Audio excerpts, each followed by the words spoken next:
y'all, it's Heel Heat time. Hi everybody and welcome to Heel Heat. My name is George Coles and this is going to be an episode of It Came From the Network. If you're not familiar with It Came From the Network, it's where we review the weird, wild, wacky, and sometimes just downright bad stuff you can find on the WWE Network. On this episode, we're going to travel back in time to 1988 and the first ever SummerSlam. So WWF SummerSlam 1988 is getting the treatment. Now the reason I selected this is due to the fact that we're coming up at the time of this recording, in a little over 2 weeks, or just right around 2 weeks, the 30th anniversary of the show. So I wanted to go back and go to the beginning of it, and we're going to jump right in. We're going to review the first ever SummerSlam. Now, before I get into the actual matches and my ratings and reviews on that, I want to take a moment out here, because in doing the review and watching this back, and yes, I go back and watch all of these again before I do these reviews. A lot of them I've seen before.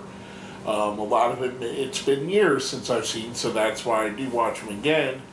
That way I get a fresh eyes on it, or fresh thoughts of it, memories in my mind. About a week ago or so, at the time of this recording, Nikolai Volkov passed away. The same day as Grandmaster Sexay Brian Christopher and Brickhouse Brown. Just a couple of the legends of wrestling. Well, since Nikolai was involved in the show, we're going to dedicate this review to Nikolai Volkov. And I know what you're saying. I have something planned for Brian Christopher as well. And if I can, go through the annals and find a good show with Brickhouse Brown, I'm also going to do, I also have planned out for him. I already have the one planned and I'm going to review with Brian Christopher. So, that being said, I dedicate this show to Nikolai Volkov and the memory and all the joy and all the fun that we had booing him over the years, and later on in life cheering him. But just one of the great heels of the 70s and 1980s golden era period, Hulkamania period. Just a fantastic wrestler and a fantastic character. That being said, let's jump right into the show. First match of the night, we're coming out strong. The fabulous Rougeau brothers, Jacques and Raymond, versus the British Bulldogs, Dynamite Kid and Davey Boy Smith. I love this match. It had a weird moment where it kind of felt like it kind of feels like, because what happened, and I'll explain this here it's going to go around. Basically, it feels like they took two matches that they've been wrestling around the card and put them back to back to fill the time, because they went to a time limit draw, a 20-minute draw. One of the things that took away from that to me is there was never a mention of it during the match. Usually the commentators want to foreshadow that a bit, especially as it's coming close to the time limit. Famously, back in the NWA days at this time, and New Japan still does it now, you would hear time markers, 5 minutes left in the match, 1 minute left in the match, 10 seconds left in the match. You'd get the famous angles where a ref would be counting the 3 count and come down for the 3rd count, but the bell would ring. Stuff like that would happen all the time. With that, this didn't happen here. And I know it was more of WWE's thing to not mention the time period, but I think it would have helped the story. Not that this match needed help much. I thought it was a really good match, and it really did feel like, because about the midway point of the match, it felt like they restarted and went to a separate match style, because both of them, they had the classic heels got the upper hand, face in peril, face gets a hot tag, makes a comeback.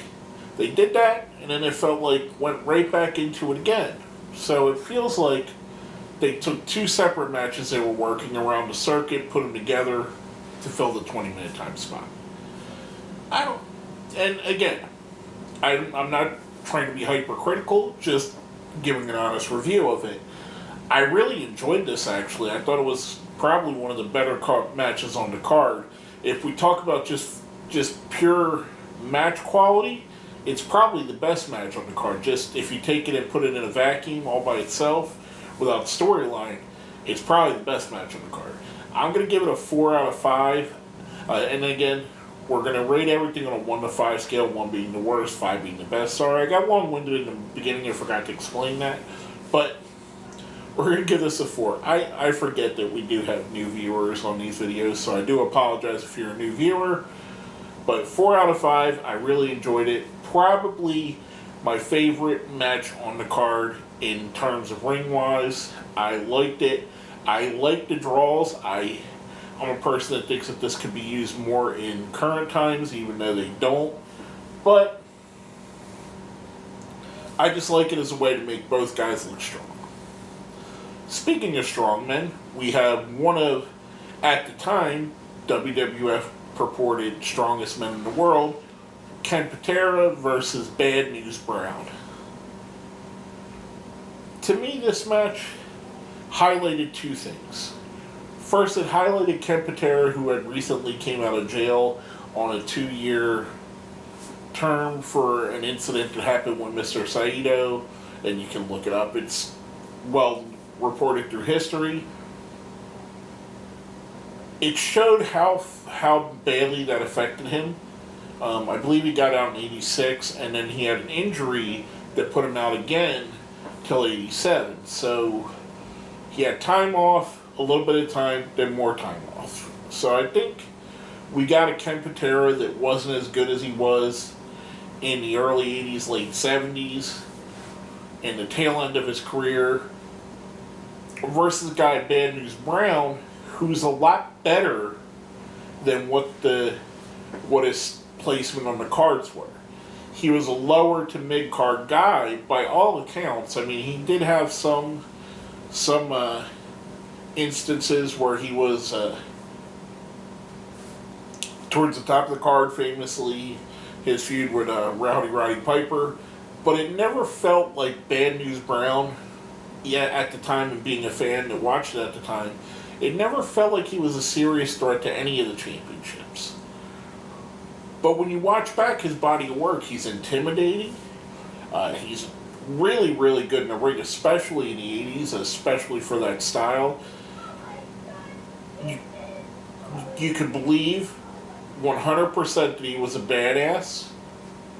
So, to me, he was like the archetype for Steve Austin. And I rather enjoy his work. And I remember being a kid, he kind of was a guy that I looked at and I thought, wow, this guy's is tough, but he never wins. It was weird. On this match, though, Bad News Brown does pick up the win. And I liked this match. I thought it was good, even with Patera's limitations. Like I said, I think Bad News Brown is a lot better wrestler than history gives credit to. I'm going to give this one a 3 out of 5. I thought it was good. I thought it was solid. I enjoyed it. Coming into the next match, we have Ravishing Rick Rude with his manager Bobby the Brain Heenan versus the Junkyard Dog. Everything I said about Patera can be said about JYD as well. JYD's best years are behind him at this point. This isn't Mid-South Wrestling Junkyard Dog, and this isn't even the early Junkyard Dog in WWF. He kind of went downhill quickly, especially when his style was exposed a little bit more. I don't think, for whatever reason it may be, in the WWF, he didn't quite get treated the same as he did in Mid-South. In Mid-South, they seemed to hide his faults more, and in WWF, not so much. We have a guy in Rick Rude who's an absolute mat technician, one of the great stars of the era. To me, this is one of my least favorite matches on the show. It felt like a throwaway match, and at a time where this would only be 3 pay-per-views per year, because they only had WrestleMania and Royal Rumble. Before this is the first SummerSlam, and Survivor Series came up later in the year. To me, you shouldn't have a throwaway match on a pay-per-view of this magnitude. And it was, and it was used to build up Rick Rude and Jake Roberts' feud, which at one point, and this was weird as well, Rude had his tights, they had Junkyard Dog airbrushed on them. Well, and during the match, he pulls them down to his ankles and has the tights with Cheryl Roberts, which was part of an angle, a very historical angle where Rude and Jake the Snake Roberts kind of feuded over Rude trying to kiss Jake's wife, who was in the crowd.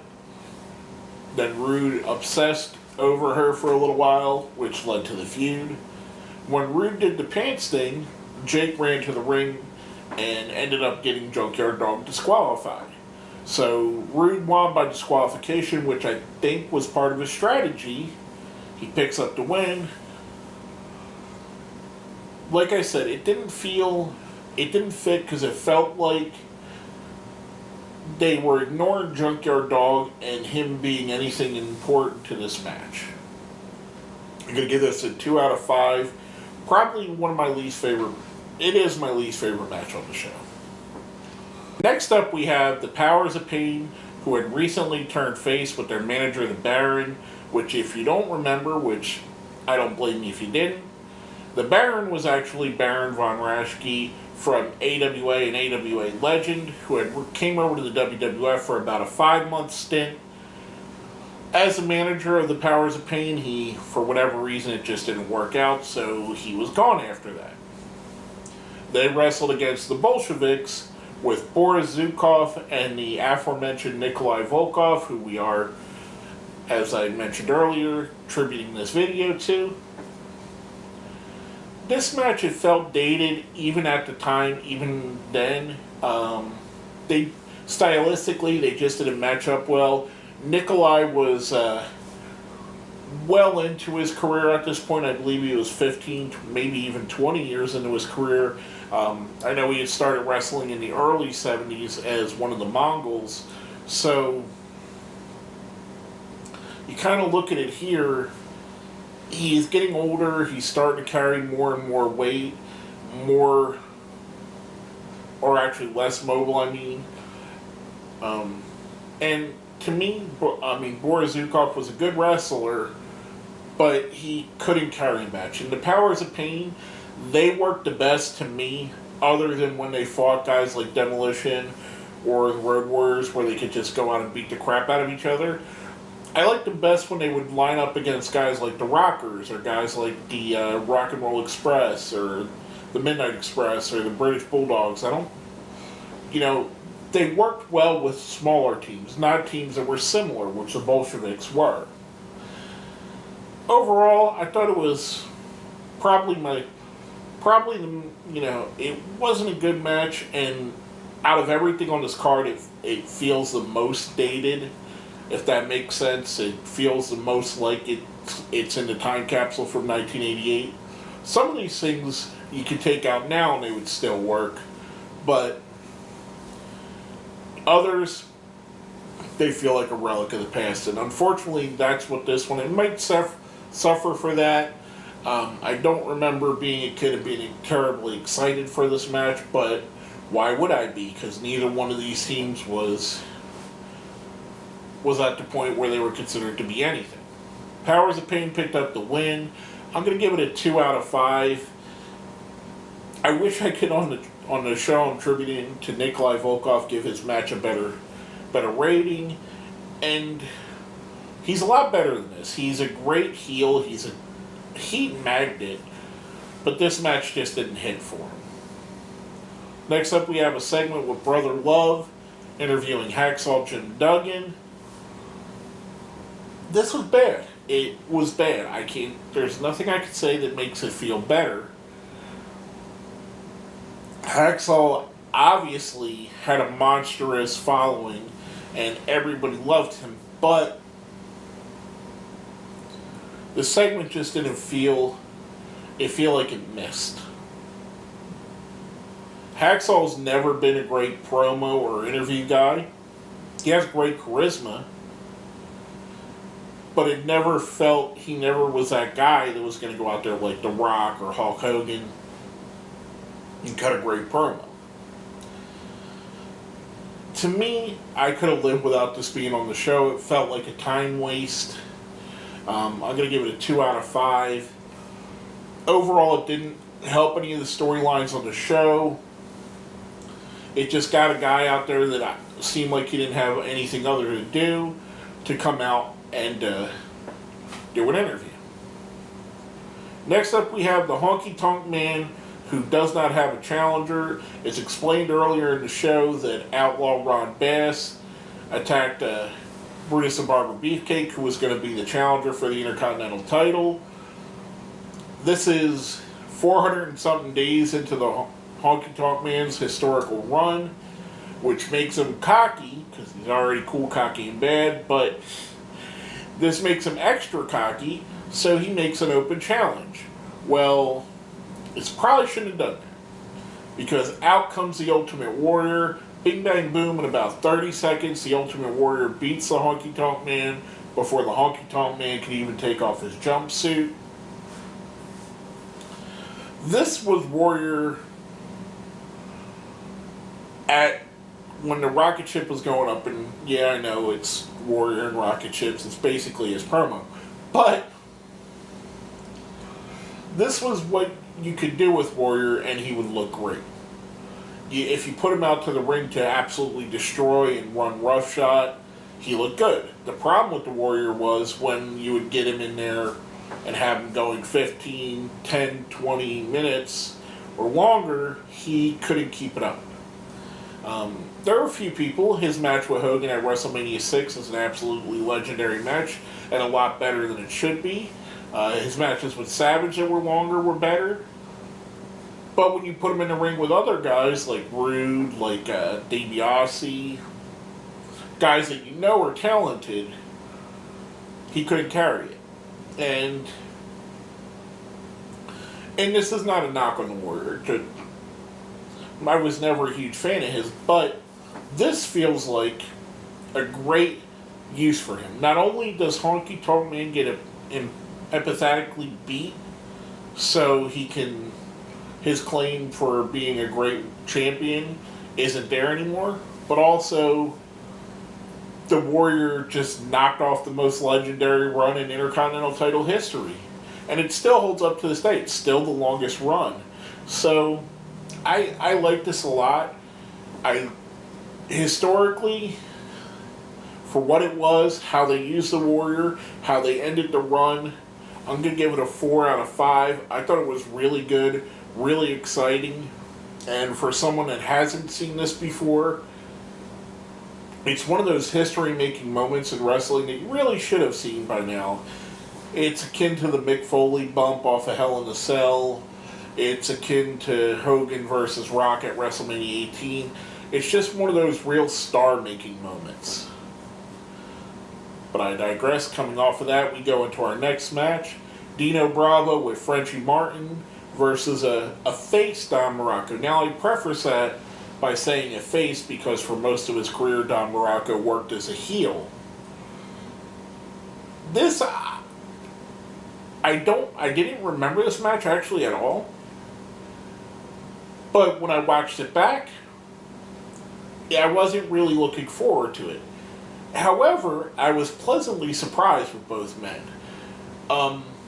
It could have went the way that the Bolsheviks and the Powers of Pain went earlier in the night and just been a lumbering snooze fest that doesn't hold up well to time. But these guys actually turned on the Jets. Morocco, I like Morocco. I think there's a lot of great matches with Don Morocco, a lot of great moments with him. But Dino Bravo, not so much. He had a great look to him, and he had a great character, but he never was known as a guy that could have a great match. This was a really good match. I thoroughly enjoyed it. It didn't feel... I thought going into it would be a hoss fight, but it didn't... There was elements. There was those elements in there, but it didn't... It still gripped me. I could still see this match going on TV now, and it's still working. Like I said, with a couple of these things that didn't hold up for time, This one actually does, and it surprised me. So, Bravo picks up the win after a side slam. I'm going to give it a 3 out of 5. I rather like this. I thought it was better than it deserved to be, and I thought it was the surprise of the night, especially for someone, if you don't remember the match at all, like myself, or if you've never seen this card and you're going back to watch it for the first time. It's kind of a hidden gem. Next up, we have Demolition versus the Hart Foundation. The Hart Foundation had recently turned face, so Demolition not only has their regular manager, Mr. Fuji, but the old Hart Foundation manager, Jimmy Hart, out there. This match was really good. The tag team division in WWF at the time was off the charts. I mean, you look at what we had. We had the Bulldogs, the Rougeos, the Powers of Pain, the Bolsheviks, Demolition, the Hart Foundation, and I believe the Rockers are either already there or they were soon to be there. Plus, you had coming up soon the Brainbusters would be in, and then you had other teams like Power and Glory and the Killer Bees. This era in the 80s, the tag team division, and well, not only in WWF, but at the NWA and WCW, which would become WCW, they just were so many legendary teams at the time. And it's weird to think of it now when you can't think of 6 great team. If you put 3 there is no way you would think that a pay-per-view of SummerSlam's magnitude would have 3 tag team matches that were important on the show. Which, kudos to them at the time, doesn't happen now. This match was really good. I enjoyed it a lot. Demolition picked up the win when Jimmy Hart, who for some reason left the ringside area, and you don't even notice him leaving, he comes back out with his megaphone, which, again, Jimmy Hart without his megaphone, so it was weird that he wouldn't just have it from the first place. He gives it to Axe. Axe uses the megaphone.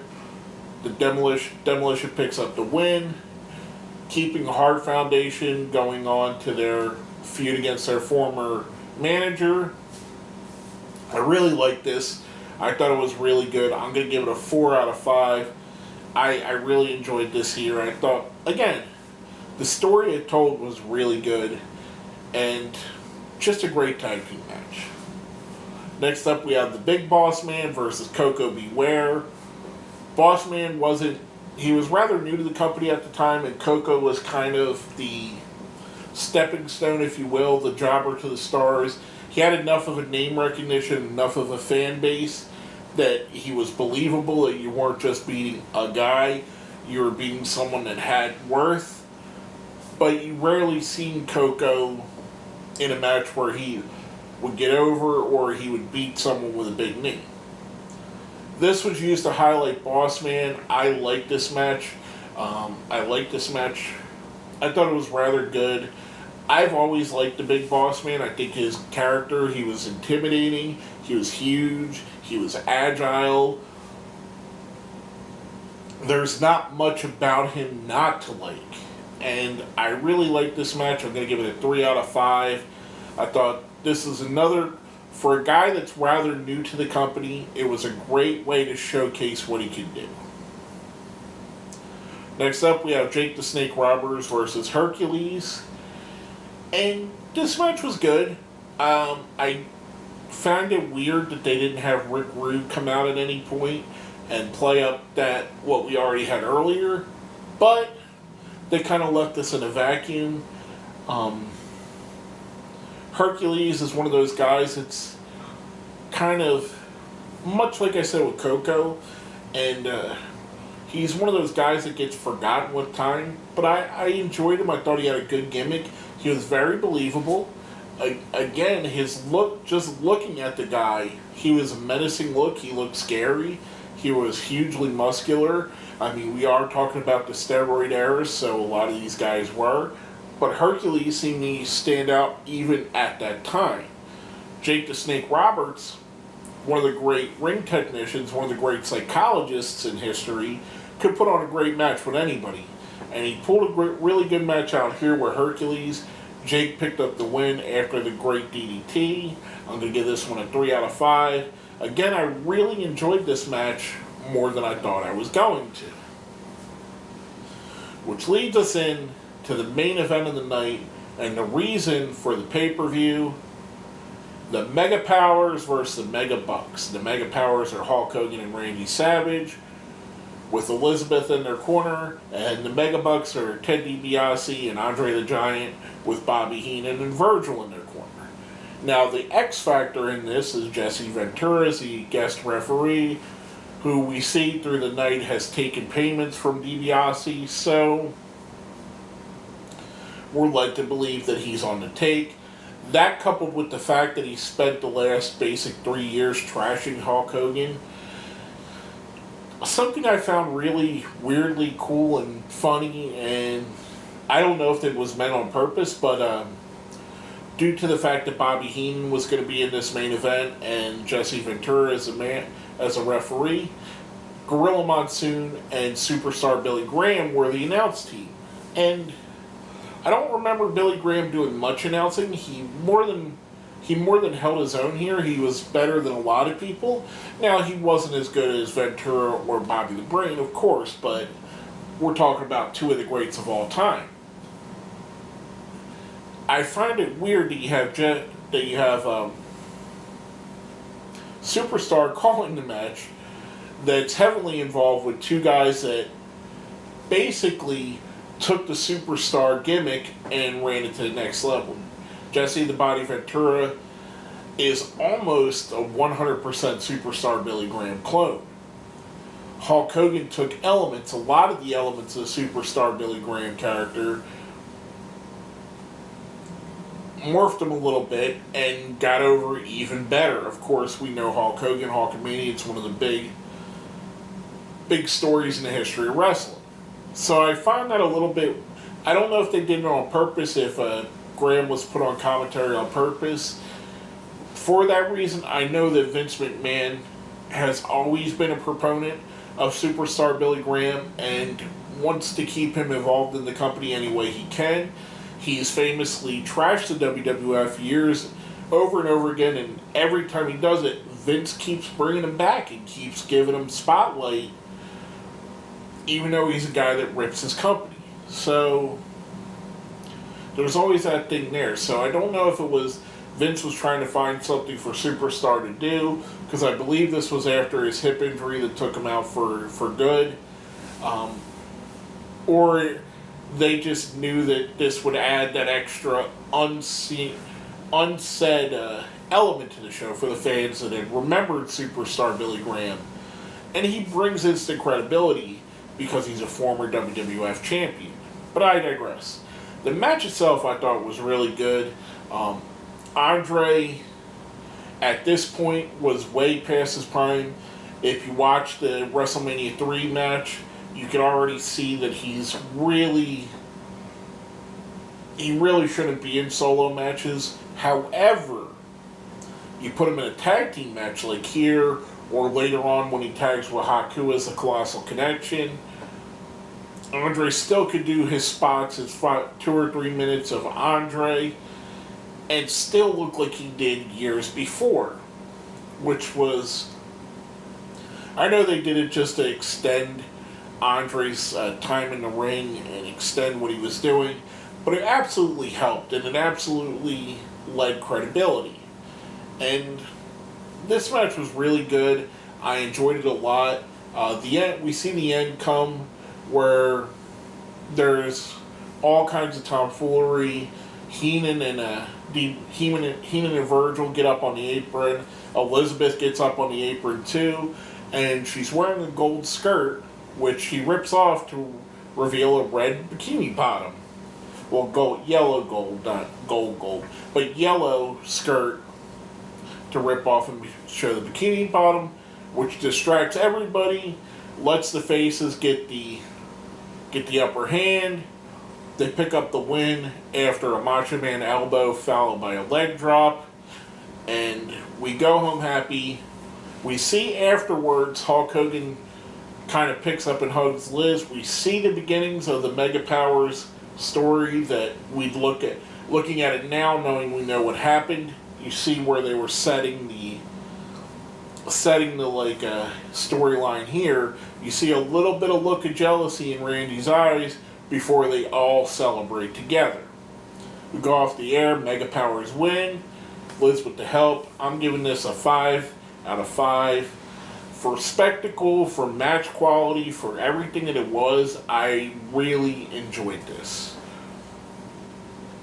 Overall, I thought this was a really good pay-per-view, a really good show. They knocked it out of the park for being their first SummerSlam. They really delivered on much of the matches, which leads me into our overall rating.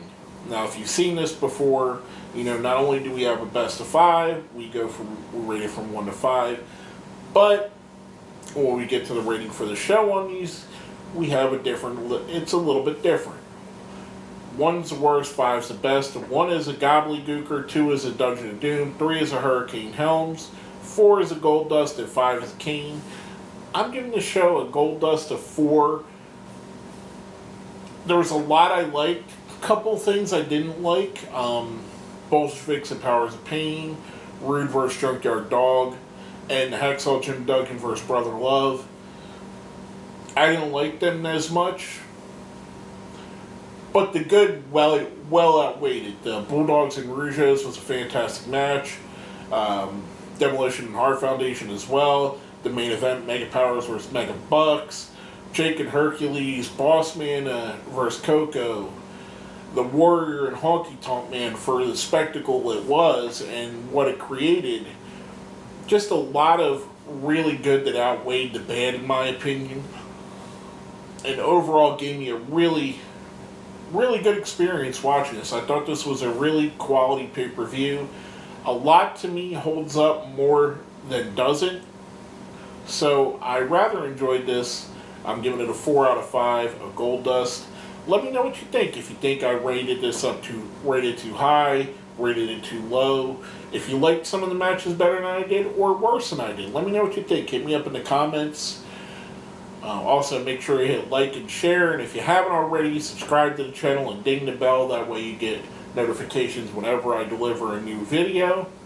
With all that being said, my name is George Coles, and this has been another episode of It Came From the Network.